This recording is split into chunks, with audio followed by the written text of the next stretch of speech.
This is Feta Sports, only on the VSiN Podcast Network. Welcome back to the Feta Podcast, a special edition of just Mike and I. Cantu, he was texting us like 2 hours ago to remind us about the show, and then he forgot he was doing it himself. PSA kids, like, don't do drugs. Don't do drugs. Don't do drugs. Don't do drugs. Yeah, just don't do drugs. I'm gonna kick it off with my rant. I mean, listen, these Minnesota teams, they'll be the end to me. I mean, you know, the Wild this year was supposed to be different. I mean, I guess it kind of was different. They actually won a series for the first time in 11 years, the first time in like 9 tries. You know, they've been completely outclassed by the Avs, and we'll talk more about that later. Yeah. But just hold on, we'll talk more about that later. And you know, it's fine, but it's like very frustrating how they played last night. And you know, again, I want to point out that Minnesota market has all 4 major sports teams, and not a single one has even made the finals or a Super Bowl or the equivalent to even have a chance to win a championship since 1991. I mean, that's like 125 straight seasons. And what really like pisses me off though is like Wild lose last night. Their season's effectively over, right? They're not coming back and winning 3 against the Avalanche. And like, it's a failed season. Like, it's professional sports. Like, you play to win championships. I mean, this is a team that their core has been together a long time. They just traded for Quinn Hughes. Like, the goal is to win a championship. Like, this is failure. It's an abject failure. Like, you should be disappointed about this. But like, then you get these like knucklehead friends or like just random people online. It's like the hashtag positivity. It's not the Phil movement, but it's like these like always positive people, toxic positivity people that are idiots, man. And they're like, oh, like, this is a step forward. This is a good thing. You take the step forward now and they'll take the step forward next year and all this as well. And I mean, it just tilts me nonstop. And I said this after the Mariners last year when the Mariners blew it against the Blue Jays. And like half the people are like, it's okay. The Mariners haven't been there in a while. This is the next step forward. They get to the championship. Now they'll make the World Series and all this. And what did I fucking say? I said, that's nonsense. Like, it's so hard to repeat. Sure, teams can get better, but every team tries to get better. Like, it's not like the Mariners are going back this year and 30 other teams are saying, oh, we're going to stay pat, not do anything. They're all trying to get better. And what happens to the Mariners this year? They're fighting for their lives. Cal Raleigh is like 0 for his last 50. I told you guys. He's sitting worse than Chris Davis, and I fucking called this. And like, can the Mariners turn around? Absolutely. But it's not this cakewalk that everyone said it would be, that we go and do this. And now we're at this with the Wild where everyone's like, don't worry, they'll be back. And then 2 years ago, when the Timberwolves lost to the Mavericks, oh, don't worry, they're inexperienced, they'll be back. They lose to the Thunder last year, don't worry, they'll be back. And now the Timberwolves, we're now with the Spurs, and like, they won't be back. Like, these teams are only getting better. And I just hate this class of fans that are just like, making it to the second round is good. I can't stand it, dude. Well, so my rant is the beat I took last night. I mean, I sit there and bet like 1,000 parlay, bet really small, and I said, I'm betting one big bet today. I'm betting 3,000 on the Colorado Avalanche and the Wild under 6.5 goals. I know the Colorado's the best defensive team in the NHL, and I know the Wild is top 5 defensive team in the NHL, even though they lost a couple players. And I said this is going to be a low scoring game. Sure enough, it's 1-1 with 7 minutes to go in the game, and 2-1, and then 2-2 with 4 minutes to go in the game, and 3-2 with 32 seconds to go in the game, and somehow they get 2 open net goals in the last 32 seconds, and the game lands 5-2. And so basically that was a $6,300 swing for me. And then I went on full-blown tilt, just kept hitting max on OKC like I always do. And I end up losing like 8,000 yesterday or 9,000 yesterday instead of like winning like or breaking even, because I had OKC over, which hit. I had SJA over, which hit. And I was going to win I would have won 2 out of 3 on the OKC game, but instead I just kept live betting OKC. Click, click, click, click, click, click, click, click, like the sick D-gen that I used to be. And And then here we are again, back going like 7-2 the last 2 days and being stuck 2,000. Yeah, that wild game. I mean, I didn't even know. I didn't know that what the lines were, or the over under and all that as well. I mean, I was obviously just That's got to be the worst beat I've ever took, because tilted. they couldn't even clear the zone, and with 32 seconds, somehow they get the puck, and I'm like, all right, well, that's the end. And I mean, all I have to do is win the face-off, and the game's over. No, the only way I could lose this is lose the face-off. They kick it back into the zone, and there's only 17 seconds left. I don't even understand how I lost this. Yeah, I mean, it happens a lot in hockey where they just fire it off, but to get like 2 of those in one, and like the other thing there too was I mean, like that game was played very tight until the very end there when it was very tight. I mean, I was actually shocked that the Wild tied it up at 2-2, and then they immediately gave up the third goal, and you're just like, I mean, I knew they were done at that point. And the thing, yeah, that's a bad one. That's a tough one on 6.5. I mean, like they needed 5 goals in the last 7 minutes. I went into orbit, dude. Like I could take every beat in the world in poker and doesn't faze me. Shit like that happens, I just go crazy. That's why I can't bet sports. But anyways, let's move on. Let's talk about this Spurs Wolves series. Wow. I mean, the thing is when Wemby threw that elbow, I was like, oh my God, he looked at the guy and threw the elbow. I'm like, this is really bad, right? I knew they were going to kick him out of the game. I even thought he might get a suspension. But then he should have. I mean, he needs to. That's dirty. No. Dirty was what they were doing to him. Now, if you go and watch the replay, they're grabbing his arm and pulling his arm down. So that's there's a difference there, though. That's a foul. Okay, and maybe a flagrant. You can't elbow a guy in the face. It's clearly it's black and white, dude. I mean, but you can't sit there and just mug a guy. Like he's been getting ever since the game 1 where he had all those blocks and half of them were goaltendings.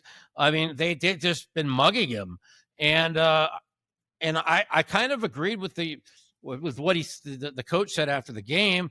Coach is a knucklehead. I mean, when I see a replay, I had no idea they were ripping his arms down until I saw the replay, and then it doesn't justify what he did, but everything's good. So the Minnesota team needed life and death to win this game. Like they're down 1 with 2:07 to go, and I'm thinking to myself, by the way, I had Minnesota for 2K plus 5.5, and I'm just thinking to myself, really, are they going to really lose this game to the Spurs without Wemby? They were down 10 in like the fourth quarter. They were down 10. I know. They were down 10 like a minute into the fourth quarter, and I'm like, this can't be. And then the Ant-Man decided that, okay, I'm going to show you my version of Mr. Brunson, and he did. And so this line has moved from 10.5 to 9.5 tonight. I don't get the line move at all. Well, that one guy's going to be out. Harper? Name? If Harper's out. Yeah, Harper's out. Harper's out. I think. They downgraded him to question. They downgraded him to questionable, and it's probably likely. I know. I think Fox is questionable as well, but Fox kind of sucks. Fox kind of sucks. Fox kind of sucks. He was unbelievable last game and the game before. Yeah, but he was only bad game 1. It was bad game 1. I don't think he was that good game 4. He had 24 points and shot 8 of 14 from the field. What do you want? Oh, maybe he was better than I thought then. Yeah, I mean, with Wemby going out, it was interesting. Like Minnesota definitely kind of dicked around. I mean, the thing I will say though is game planning is, I don't know what is with these coaches and like their inability to like switch on the flow in terms of game planning. And we saw this in the Denver series as well, when like, I don't remember when like Ant and DiVincenzo like both went out. Mm-hmm. Minnesota still won that game, and it's because like Denver couldn't adjust. Like they just didn't know how to adjust to like there's him and Shannon going off. And I think that's a little bit what happened with the Spurs game too. It's like they planned the whole game on how to stop Wemby and all that, and then like they take Wemby out and they play smaller and they can't come around. But the other problem there too, though, is like it was literally all Ant.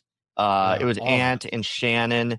McDaniels played fine on defense. Terrible on offense. Gobert did fine, but like, dude, Randall, he's been terrible the whole series. Randall, yeah, and even Jaden wasn't making threes or anything too. No. I mean, it's just, I don't know. This is like the weirdest series I've seen, and like all signs point to like Minnesota losing by like 30 tonight. But I don't know, man. Like Ant, I mean, what Ant did Ant.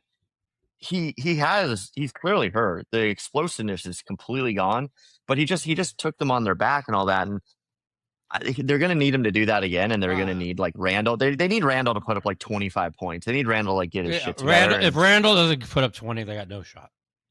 Yeah. I don't know, man. It feels like nobody's giving them a shot again. And I think they've, well, here's the thing. Kind of, They were in every game except for game 2. I mean, like the playoffs are about matchups, okay?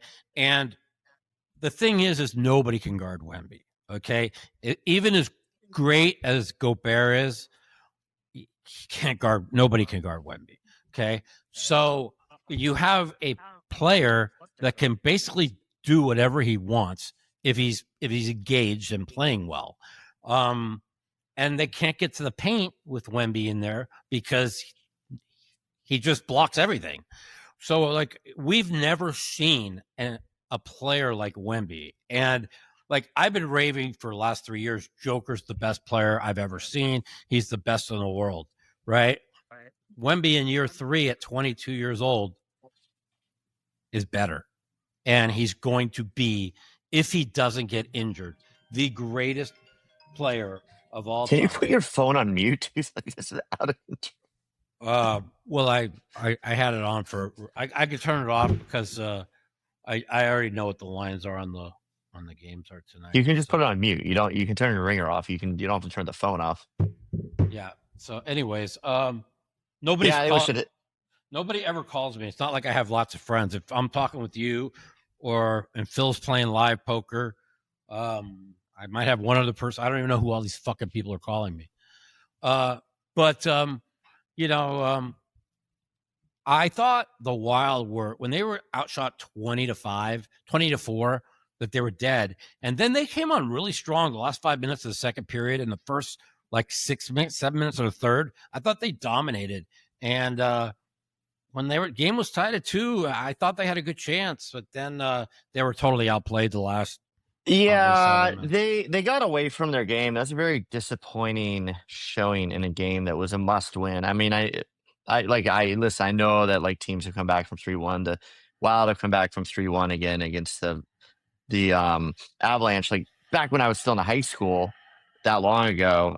It's over. I mean, the Avs are so clearly the best team in the NHL, and like the reality is like the Wild almost had to play almost flawless to beat them because they're so good, and they could have done it. I mean, they could have done it. I mean, they were getting fantastic goaltending play. They were getting like really strong play from their bottom 6, but last night, like I mean, their stars completely disappeared, and I think they're missing their best pure defensemen. Faber and Hughes are obviously Olympians in the all world, but Brodin is like big, like that big defenseman guy you need. And then Eric Stanek is their number 1 center. And that whole game flipped though. When that idiot caught the puck and like didn't drop it. Like I haven't seen that in a while. Anyways, we gotta hit a break here. So we'll come back and talk the other series that are going on.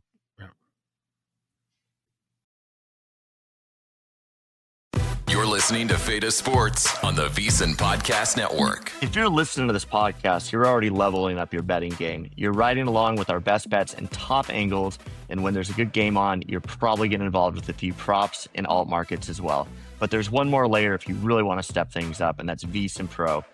Yep, we've mentioned it before, but things are only getting better for our pro subscribers. We just rolled out our MLB prop projections, breaking down some of the best edges across strikeouts, hits, home runs, and more.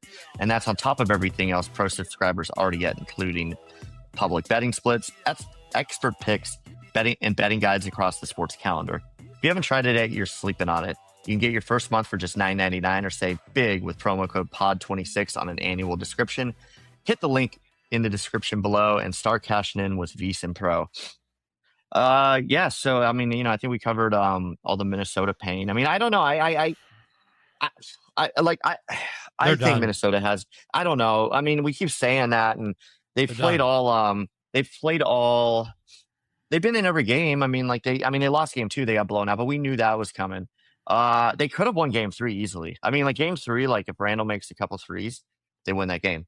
Now they won game 4. They're going to game 5. They're relatively healthy. I mean, they're massive. I mean, this is it though. I mean, they gotta win tonight. I mean, I don't know, man. I think everyone's kind of just penciling in this like OKC versus San Antonio thing. On that note, your Lakers got swept.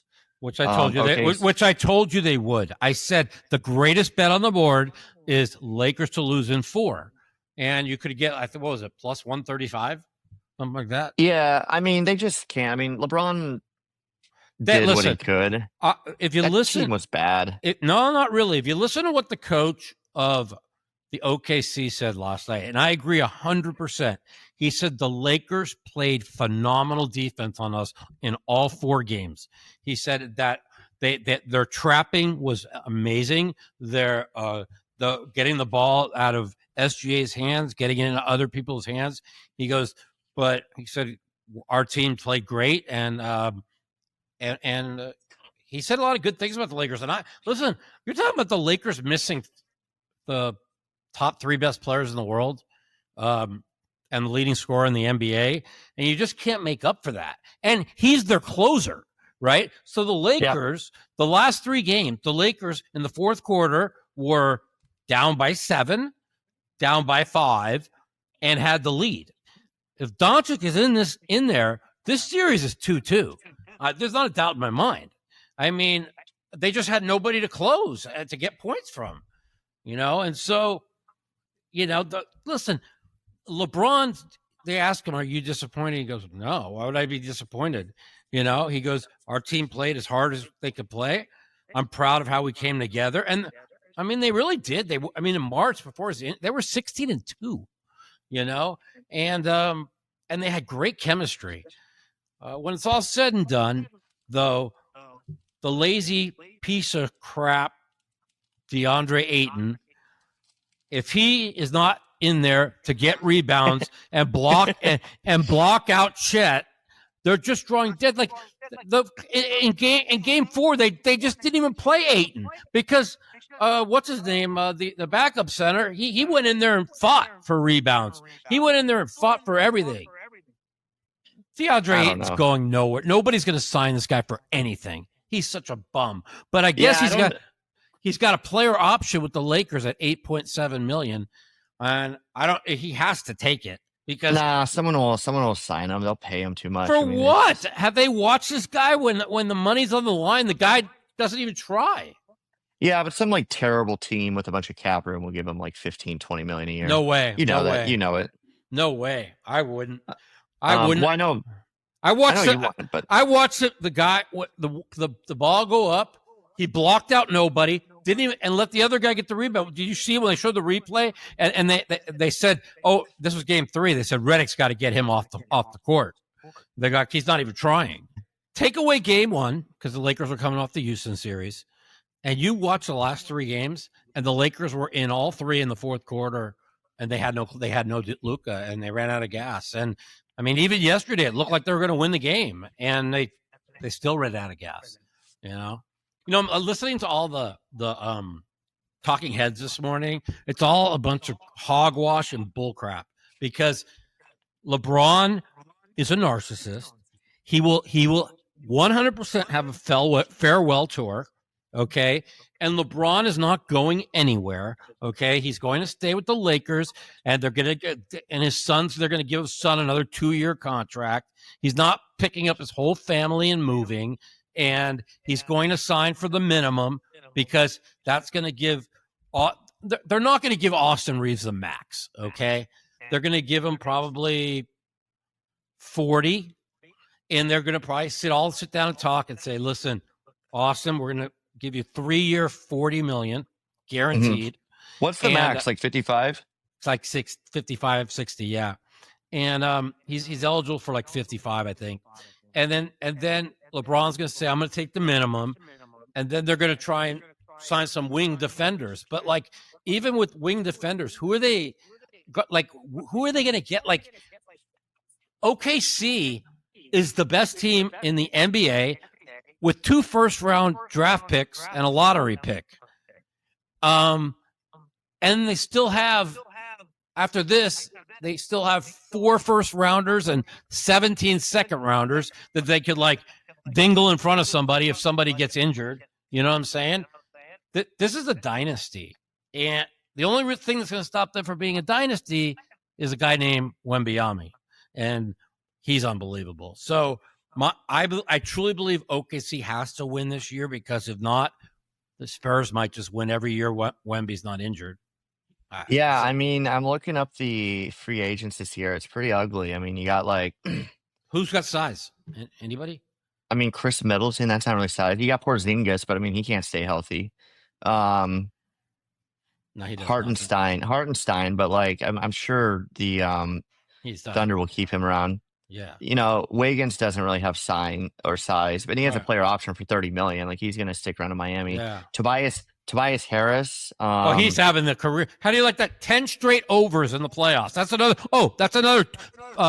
2,000 that tilted me yesterday. I had Tobias Harris over 18. He had 14 at half and finished with 16. Okay. Yeah. And the first time in all 10 playoff games, he's gone under the total. And I even told my friend, this is going to be the first time I bet it, and he'll probably go under. And it did. So between losing that bet and the under bet on the Colorado, I went on tilt mode. Man, it's bad. I mean, there's really no one else out there. I mean, you got like John Collins. Like, Harris is gonna. I mean, I guess you could go get Harris, but I'm not just holding him. You could go get your boy Draymond Green. They could get Draymond, but like, I don't know, man. Draymond's a free agent, correct?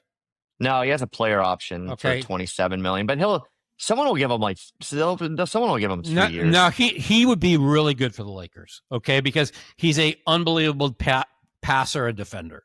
So yeah, you know what? He's always talked about playing with LeBron, and they know that the dynasty's over.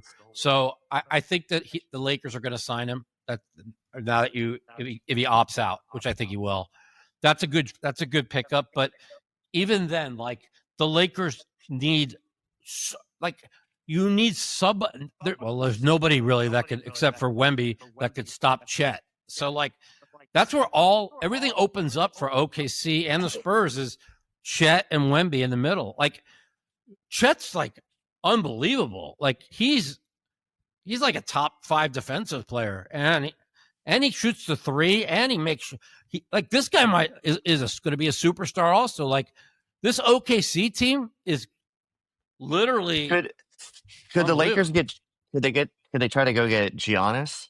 I don't think they have the pieces to do it. They don't have the pieces. They were like, well, they could sign Austin Reeves and then trade him for Giannis and somebody else, but that's.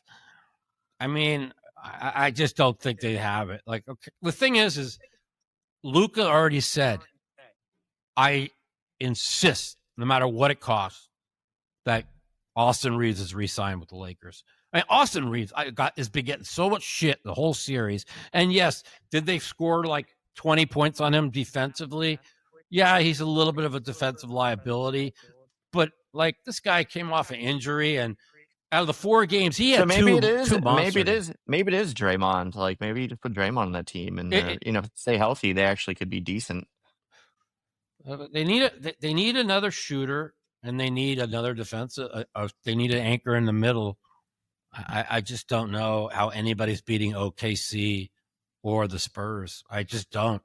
No matter what you do, no matter what any team does, I don't see any team. As long as Wemby's healthy, even if SGA goes down, I think they got enough to make the finals. I mean, the team is so deep. Look at this Mitchell. How about that contract? He's got 3 years, $8 million. He still has 2 years left, and he's probably the second best player on the team. Oh man. Yeah, it's I don't know. I mean, it's just like, I'm just glad the Thunder didn't get like the number one pick and all that. All right, we got to take another quick break, and we'll come back. Perfect time. You're listening to Feta Sports on the VEASAN Podcast Network. Welcome back. We've covered all of our shitty teams now. Well, let's cover a team that, to me, I'm completely shocked, and that's the Knicks. The Knicks. I mean, that's my son's big team now. We're gonna go. We're gonna go to a game next week. I think they're gonna make the finals. Huge, there's no thinking they're going to make. There's zero chance. There's zero chance the Cavs or Detroit could beat them. Do the Knicks have a chance against the Thunder? If they shoot like this, yeah. Well, yeah. I mean, this wasn't just like they didn't just beat Philadelphia 4 straight. They beat the living crap out of them. And the one game they had to let down because Wemby wasn't playing. And the thing is about the Knicks, right? And the playoffs are about matchups. Who could guard who, right?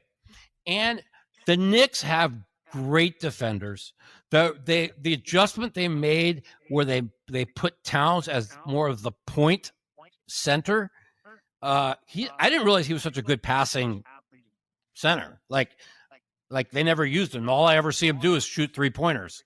Mm-hmm. And they used him as basically like the Joker on the outside perimeter and doing the pass and getting like 8 assists a game. And the thing is they have the size with Towns and Robinson. This Robinson is like a plus 18 every game he's on the court. Yep. And granted, they could do hack a Robinson, which I would do every time, but the hack of Robinson really cost Philly in that game 2 where was it game 3 where they got it down to a 2-point game and they decided they're going to hack a Robinson to slow it up, and he makes 4 out of 6 free throws. So they were like, well, we can hack a Robinson. He'll miss all of them or most of them. And that'll also give our players rest at the free throw line a lot. And instead they made 4 out of 6, and it took Philadelphia out of rhythm because they were making a run. They got it down from 10-2 or 10-3, and then it took them out of rhythm. So it did the opposite. I think they could win the title. I do. And if it's all about, like, you got to remember, they just smoked Philly back-to-back games on the road without the guy that was averaging like 21 and 6 on Anunoby. Anunoby had literally been their second best player behind Brunson. And they're like, oh, they're really going to miss him, but they'll keep him on the bench, and if they lose 2 games, they'll bring him back. Well, they didn't just lose any games. They didn't even have a drop off. Like they brought in Deuce. What's his name? Deuce McAllister. No, whatever. This guy put up like 15, and they put up who was the other backup guy off the bench that put up like 21 or something. Like, they're very deep. Bridges got so much shit the first 4 games against Atlanta. And guess what? When they win and won game 6 in Atlanta by 50, and everybody's like, oh, Atlanta didn't show up. Well, I'm starting to believe that the Knicks are just that good. Like, they're the only team in history to win like 4 straight games by more than 25 in the history of playoffs. I mean, they got the closer, they got the man in Brunson, they got the size with Towns and Robinson, and they've got the guards with Mikal Bridges, Anunoby, and they're deeper this year. They're playing eight deep, and a solid 8 in the playoffs is a lot. I think they got a shot. Do I think they're going to win? No, but they got a shot.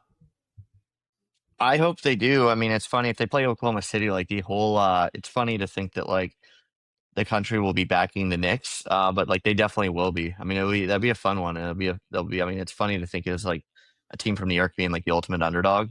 But yeah, I mean, if they can shoot like they have been, and I mean, dude, with McBride did, and like with OG coming back, I mean, them getting like an extended break is going to be big here. I mean, it's like, yeah, there's no chance that Cleveland or Detroit could beat this team the way they're playing. But this break, it could break the rhythm up a little bit, you know. I can't believe Cleveland came back and tied the series at 2. Like, I watched them game 3. They didn't even deserve to win that game. And they had a 17-point lead at halftime, and they next thing you know, Detroit had the lead in that game, and somehow Cleveland won game 3, and they were completely outplayed the first half of game 4, and I bet more on Detroit at halftime, and they got outscored 25-0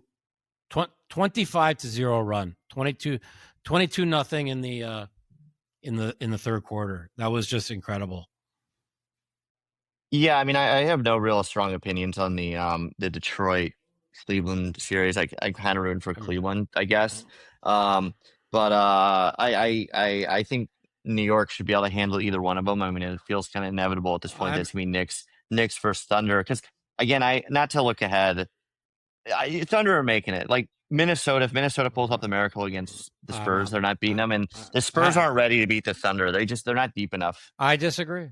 I mean, they beat them 5 out of 6 in the season. They had matter, though. They had 16 losses. 5 of them were against the Spurs, and the reason why is because they got somebody to neutralize Chet.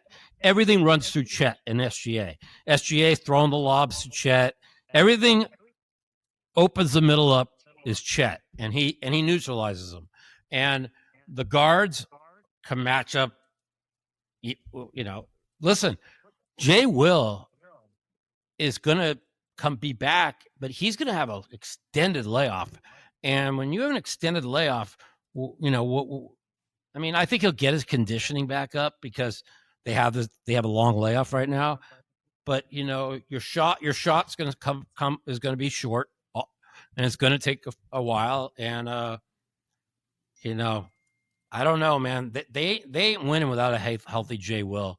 You know, they're 8-0 in the playoffs. I mean, they beat up on 2 really teams that, I mean, listen, dog shit teams. Yeah, I mean, the Spurs are the real deal, and I know you're a big Minnesota fan, and I honestly do not think they have any chance in the series.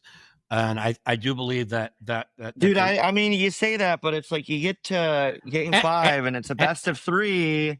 Like, it's not like it's sitting here. Well, that's the thing. 0-0. I mean, it's like they win tonight, and you take it one game. They win tonight. I don't know. I mean, they can win back in Minnesota. Like this idea that they're out. If they win tonight, they're probably going to win in 6 in Minnesota. Well, yeah, but even if if they don't, they go back home to, like, there's no reason.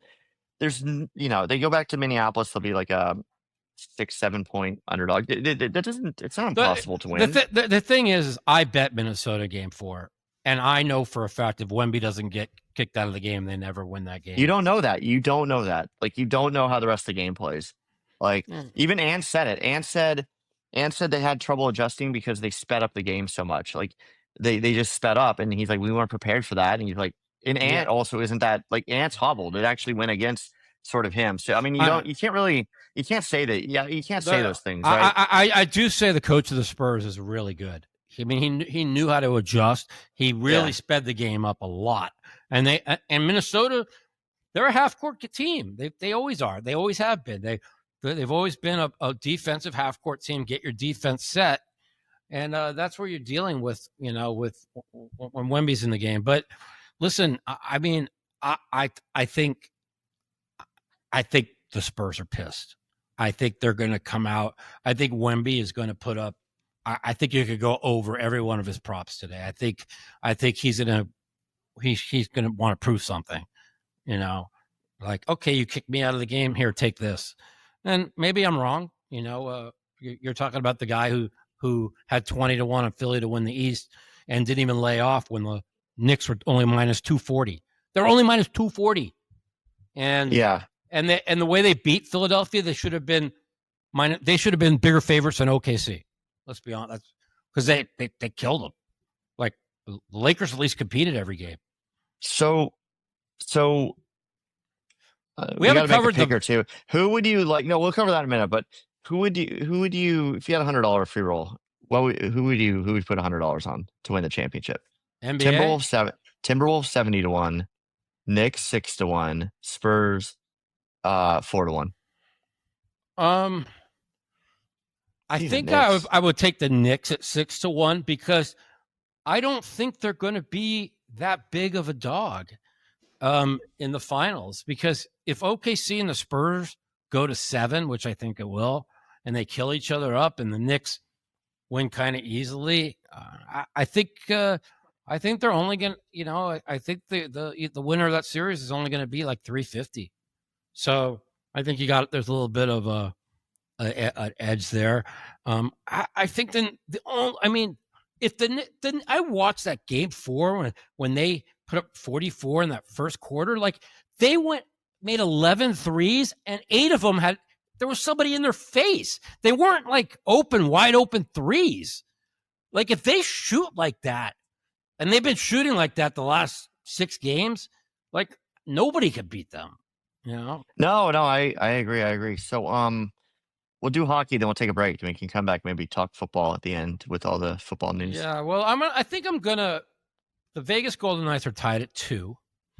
It was 2 days ago. I hit a 5-team parlay for $400 that paid $8,000, and I thought that wow, this is fun. I'm like, I'm just gonna mess around and bet small, and then I went on. The Harris under was the first thing that set me off, and then losing the hockey right back to back, I just went crazy because that's what I do. But interesting game tonight. I think I'm going to go. I haven't been to a game this year. Game 5. It's a good series. That's 2-2. The thing is Vegas has been outplayed in 10 of the 12 periods, and it's 2-2. Game 1. Completely outplayed. Somehow they won that game.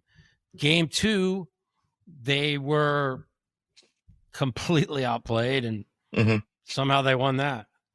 Game 3, they lost that, right?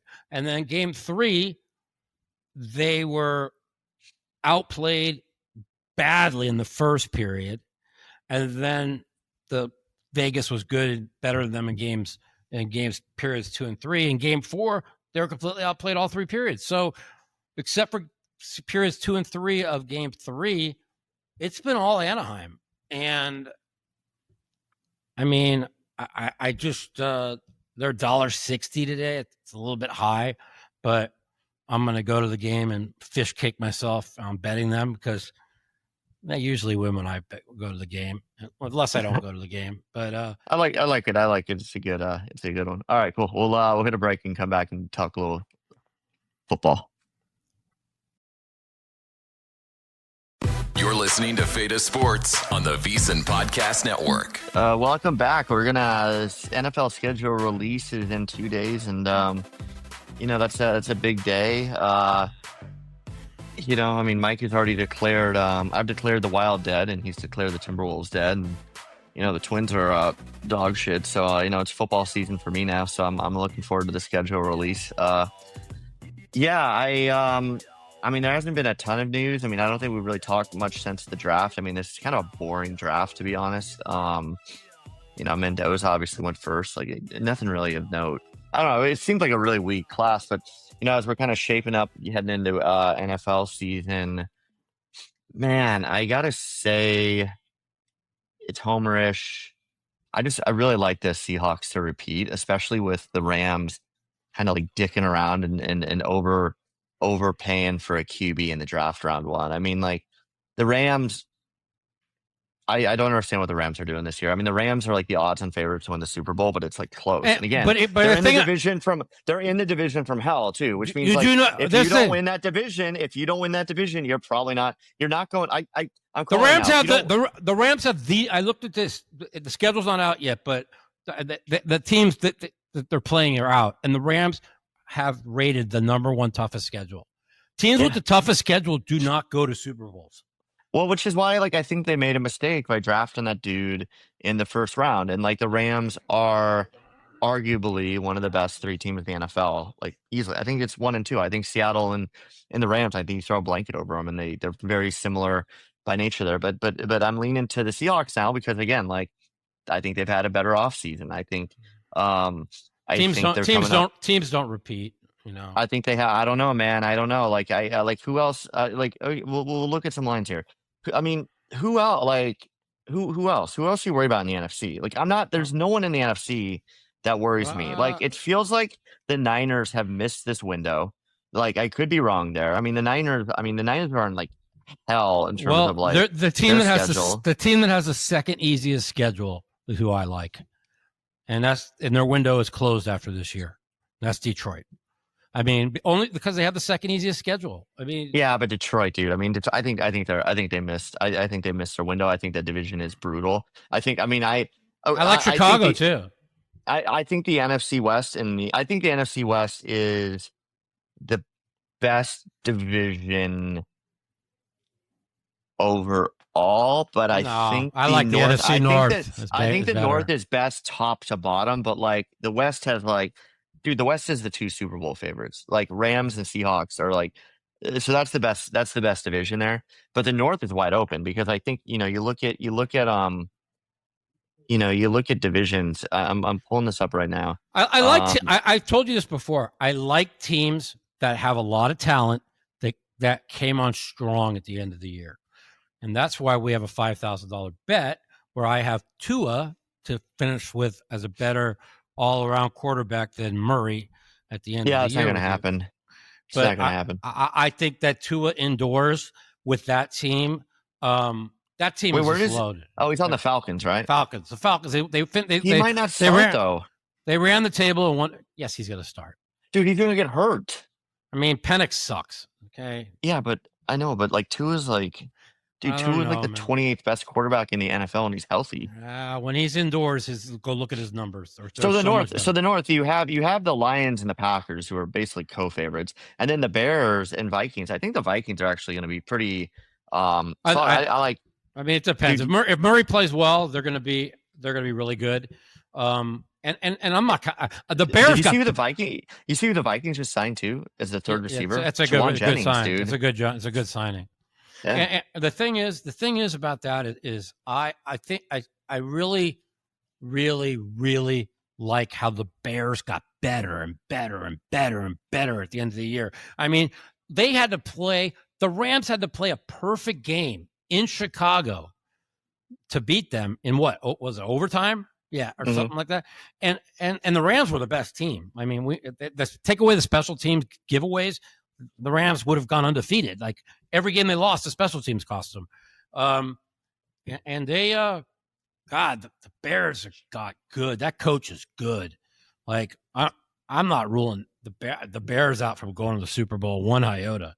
I mean, yeah, it's a tough conference. I mean, it's clear the NFC is the best conference. It's clear they have the best 2 divisions in the West and the North. And then and then even the other division, Carolina came on strong, won the division. Bryce Young getting better and better. I mean, I don't know, man. Atlanta's projected to finish last. They're projected to finish last in that division, which makes no sense because they went 8-9. The coach gave away 5 games, just the coach by himself. Like that team is loaded. Yeah, but you're wrong about Tua, dude. Tua is not a good player, and he can't stay healthy. Like, here's the thing: Tua struggled last year because I remember where this is going. You said that Tua. I'm gonna tell you what it is. Blaming the weather. No. They said straight out, if Tua gets another concussion, his career's over. So he's playing timid. He's playing scared, right? He admitted after the season, I've got to go back to playing my old way. If I get a concussion, I get a concussion, and I'll retire. He goes, but I've got to quit playing timid and scared. He goes, and I'm gonna prove to everybody that I could do it again. And I believe him. I really, when he comes out and admits that all his mistakes are because he's afraid of getting hit or getting hurt. That changes everything, you know. So I just don't. I don't think he's good, and I think I'm drawing really well there with the Vikings, and it's like you got I'm looking at playoff odds here too. So playoff odds are you got. Oh, man, I mean the Vikings at plus 155. That's interesting. I mean your Falcons are at plus 310. Just to make the playoffs. Mhm. I'll have to look at the schedule. I really like the way they finished last year. Well, dude, they got to win. I mean, I don't think you got to win that division to make the playoffs because next year, I mean, it's like you have. I mean, Tampa Bay ain't winning anything. Seattle. Evans went to San Francisco, didn't he? Seattle and Rams are locks, right? Eagles are a lock-ish. The Lions are probably a lock. The Packers are probably a lock, right? So what? That's like 5 right there. Yeah, you're out a wild card team. Well, I don't know. Right? What about the Giants and Redskins? I mean, well, whatever. Like one of those. I don't think two teams. Or Dallas, or even Dallas. I don't know what they did as far as improving their defense. I didn't look at the draft. Yeah, maybe Dallas, but if Dallas makes it, like Philly won't. I guess what I'm getting at is like how many wild cards there are? There's 3. One of those is going to be whoever doesn't win the West. One of those is going to be Detroit or the Packers, and then you only got one left. So you have one wild card spot left between the Niners, the Bears, the Vikings, whoever doesn't win the East. So like, I mean, you know, if you really and how about New Orleans? They won 6 of the last 7 with the rookie quarterback. Like, who's a bad team in the NFC? Well, I mean, clearly the Cardinals. Okay. The Cardinals. That's about the only horrible team. I mean, like the projections say the Falcons are the second worst team. And how do they come up with that? The team won 8 games last year and they improved. Well, that's what the numbers say. I mean, well, Tampa Bay has gone should be worse odds than so that. The AFC's terrible because you have the Dolphins, Raiders, Jets, Browns, Titans, who are all horrible. The Dolphins under is my pick. They have the one of the toughest schedules coming off, and they lost everybody. They're going to win like 4 games. Yeah, it's what are they at? They're at I don't know what the over-under is, but probably 5. Fewest wins. Let's see what you can get them at. You can get them at 4-1 to have the least wins in football. I like it. Yeah, the Cardinals are. Well, see, the problem is the Cardinals are the favorite to get the least wins. Well, like the Cardinals are going to probably go 0-6 in that division. Like the Dolphins, they can win 1 against the Jets, you know, or maybe 2 against the Jets. Up until the last like 4 or 5 weeks, the Cardinals competed every week. You know, they're not horrible. They weren't horrible. I mean. I mean, these are interesting. Like, these are some interesting ones on here. I'm just going to start throwing some out here. Miami and the Jets are going to be horrible. Cleveland has no quarterback, or unless Watson comes back. He says he's going to be back and better, and they expect him to start, and he's going to be better than ever. Yeah, okay. Most wins, the Ravens are favored for the most wins. I mean, Cincinnati, what did they do for their defense? They didn't improve their defense much, did they? No, I don't think Cincinnati's like. No, Cincinnati, I think, is just. Let's see what Cincinnati's at to make the playoffs. They're probably like minus 110 or plus 130, right in that area. No, 170. Wow. Minus it's 170, just a bad. Plus they're going to win that division, though. Well, no, because they're in there with Baltimore, huh? The Ravens are loaded. Are they? Dude. Yeah, the Ravens are loaded. The Ravens improved their team in a lot of ways. I think, but like these teams are all favored to make the playoffs. The Broncos, the Bengals, the Texans, the Chargers. I'm going to go. Patriots, Chiefs, Bills. I'm going to go out on the line and say it. I said it last year, Ravens, and I'm going to say it this year. I'm going to say, if they're healthy, the Chargers are going to make the Super Bowl. Because I truly believe if they weren't missing their 4 offensive linemen last year, I mean, they won 11 games. Yeah, I mean, dude, the AFC's not.